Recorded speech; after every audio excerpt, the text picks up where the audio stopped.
सोचें, एक के बाद एक जो रुकने का नाम ही नहीं लेती। कभी माजी की कोई बात, तो कभी मुस्तकबिल का कोई डर।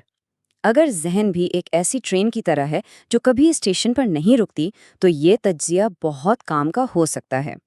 आइए मिलकर समझते हैं कि इस ओवर थिंकिंग के तूफान को कैसे काबू किया जाए और अपने जहन को सुकून दिया जाए। अच्छा, कभी ऐसा महसूस होता है कि दिमाग हर वक्त नॉन स्टॉप कुछ न कुछ सोचता रहता है। सुबह आंख खुलने से लेकर रात को बिस्तर पर लेटने तक ख्यालों की एक ऐसी लहर जो कभी थमती ही नहीं। ये एक बहुत ही आम एहसास है और इसमें कोई भी अकेला नहीं है। और फिर कभी कभी तो ऐसा भी होता है ना कि कोई बिल्कुल मामूली सी बात, छोटी सी बात दिमाग में जैसे अटक सी जाती है। वही एक मंजर, वही एक गुफ्तगू बार बार एक लूप पर चलती रहती है और चाहकर भी उसे रोका नहीं जा सकता। बस यही वो कैफियत है जिसे आज हम समझने की कोशिश करने वाले हैं। तो चलिए इस कैफियत को एक नाम देते हैं। इसे कहते हैं ओवर थिंकिंग। लेकिन देखें, ये सिर्फ ज्यादा सोचना नहीं है। इसके पीछे ना एक पूरा साइकोलॉजिकल पैटर्न काम कर रहा होता है। तो ओवर थिंकिंग का असल मतलब क्या है?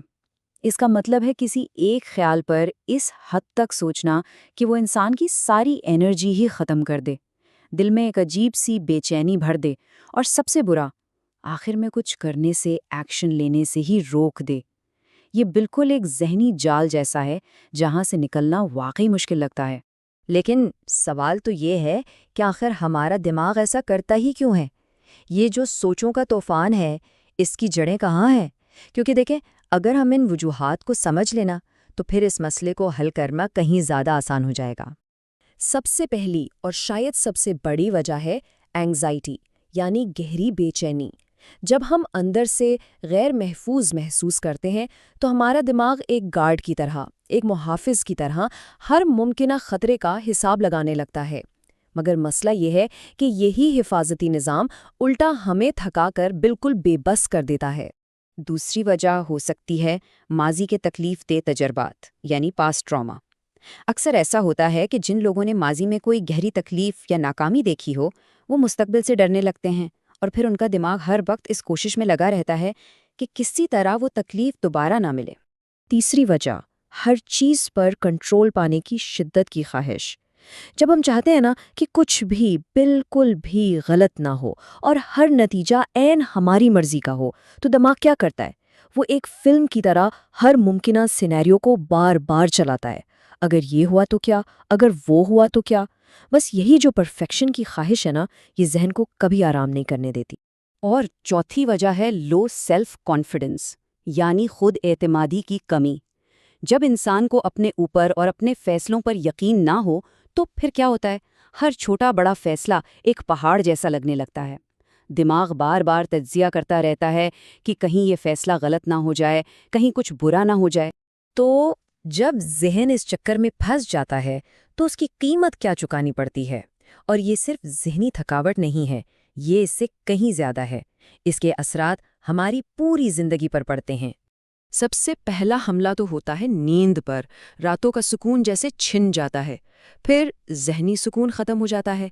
इसके बाद ये हमारी खुद एतमादी को अंदर से खोखला कर देता है, क्योंकि हर फैसले पर शक होने लगता है।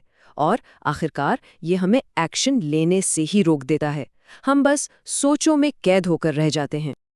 लेकिन सबसे अहम और उम्मीद की बात यह है कि इस पैटर्न को तोड़ा जा सकता है। ये कोई लाइलाज चीज़ नहीं है। तो चलिए अब देखते हैं कुछ ऐसी प्रैक्टिकल तकनीकें जिनकी मदद से सोचों के इस तूफान पर काबू पाया जा सकता है।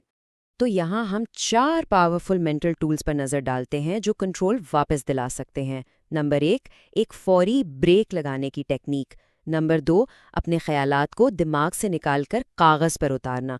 नंबर 3, माजी और मुस्तकबिल से निकलकर अब में यानी प्रेजेंट मोमेंट में वापस आना। और चौथा, कामिल या परफेक्ट होने की जिद को छोड़ देना। पहली टेक्निक सबसे सादा और शायद सबसे पावरफुल है। जैसे ही महसूस होना कि दिमाग एक ही सोच के गिर्द घूम रहा है, बस ज़हनी तौर पर खुद को हुक्म दे, बस अभी ये सोचना बंद करो। ये बिल्कुल एक मेंटल पॉज बटन की तरह काम करता है, जो सोच के उस ना ख़त्म होने वाले चक्कर को फ़ौरन ब्रेक कर देता है। देखिए, ये टेक्निकें बहुत काम की हैं, बिल्कुल हैं, लेकिन असल मुस्तकिल तब्दीली तब आती है जब हम सिर्फ अपनी आदतें नहीं बल्कि अपना नज़रिया ही बदल दें। اس مسئلے سے نمٹنے کے لیے ہمیں ایک بالکل نئے ذہنی رویے کی ضرورت ہے۔ اور یہ بات یاد رکھنا بہت بہت ضروری ہے۔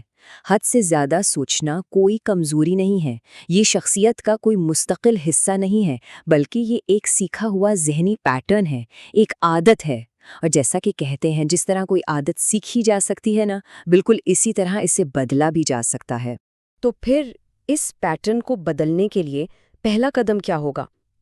شاید سب سے پہلا اور سب سے اہم قدم بس یہ مان لینا ہے کہ ہاں یہ ایک عادت ہے، اور پھر اسے بدلنے کا ایک پکا ارادہ کرنا ہے، کیونکہ یہی ارادہ تبدیلی کا آغاز ہے۔